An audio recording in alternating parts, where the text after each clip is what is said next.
Pokemon Go, the game that you hold your phone and you catch Pokemon with it, it has you take your phone around to various places in the world and it collects a lot of data.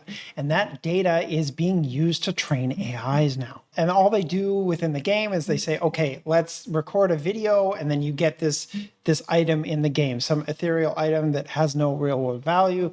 But they then collect that video and store it on their server somewhere, and then later they're using it to train AIs. And so all that data that is being collected by this like GPS fun game is now starting to be used and monetized, right, to create AI models. And it just got me thinking about how Bittensor is created and how, like, wouldn't it be great if we could have a Bittensor subnet that, is able to produce this sort of valuable data that Pokemon Go creates? And of course, Bittensor can do that, right? Like, of course, Bittensor can incentivize people to collect this kind of valuable data for training AI models. And so if you had a particular business where this would fit, clearly you could do that on Bittensor. And we already see many data collection subnets already. But like, what about, using this Pokemon Go type model where you're basically having people play your game and paying them nothing to record their surroundings and then collect that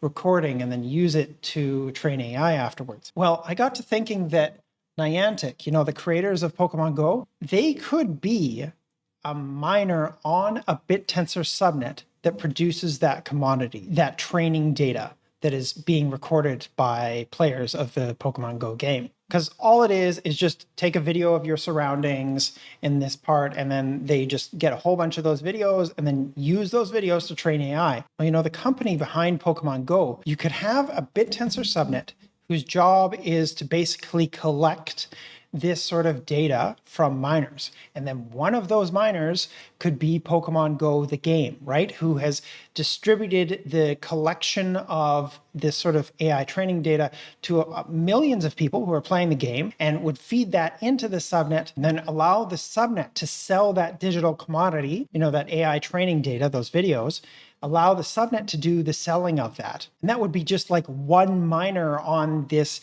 training data set subnet. You could have other miners that aren't games, say, right? They're just like miners who pay people to collect video in the most valuable parts for whatever training data set that's being built. Or you could have other miners that have like teams of drones that are going around that collecting this data. Who knows? You could have all sorts of ways to collect this digital commodity that is the AI training data. And so it can be games, it can be teams of drones, it could be just individuals walking around. It could be all sorts of ways to collect this digital commodity. And that to me is really cool. The idea that, it doesn't really matter the way that the data is collected, as long as it's valuable and it meets the criteria to get rewarded within the subnet, that's fine. And so we could potentially see in the future some miners that the way that they produce the commodity is through a gamification mechanism and then feed that back into the subnet.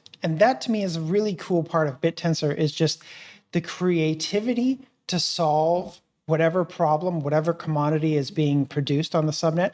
That creativity is unlimited. Anybody in the world can come up with a super creative way to solve whatever commodity is being created. And the really cool part about this is that when you realize that you, and I realize that me, I realize that I cannot come up with all the best ways to solve a particular problem. It's going to be random people in their basements who've spent their entire lives thinking about a similar problem that just somehow fits into the subnet. And that solution isn't going to occur to 99.9999% of people, but it's going to occur to like 1 out of a million people. And then that one person goes, oh, I know how to solve this problem better than anyone on the planet.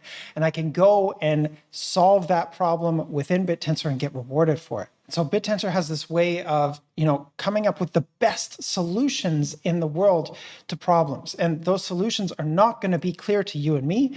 When somebody asks the question, well, how is this being done? A lot of times the subnet owner says, Lord knows, right, Grant? They just don't know how it's being done. But as long as it's satisfying the incentive mechanism and the miners are not exploiting the subnet's incentive mechanism, right? The subnet owners on top of that, as long as that's all satisfied, then it's being produced somehow. And it's being produced in such a way that maybe you and me, we just can't even think up that solution just due to our environment, just due to the human ingenuity and creativity of each individual one of us is just slightly different. We think in different ways, and therefore we can come up with solutions that weren't clear to other people. And so Bittensor is this way that just, allows us to kind of reward creative solutions, come up with the best solutions to problems, and of course, consistently improve. And I want to be clear here. The creativity that is happening on Bittensor is unique to Bittensor. It is not something that we see in any other like cryptocurrency. You've got some creativity here and there to, technologically be creative with various things that really don't have very much utility outside of cryptocurrency. But within Bittensor, we allow for that creativity to solve a variety of problems. These problems are constantly changing and being updated and refined and becoming more and more valuable. So yeah, as always, I'm super hyped for the future of Bittensor.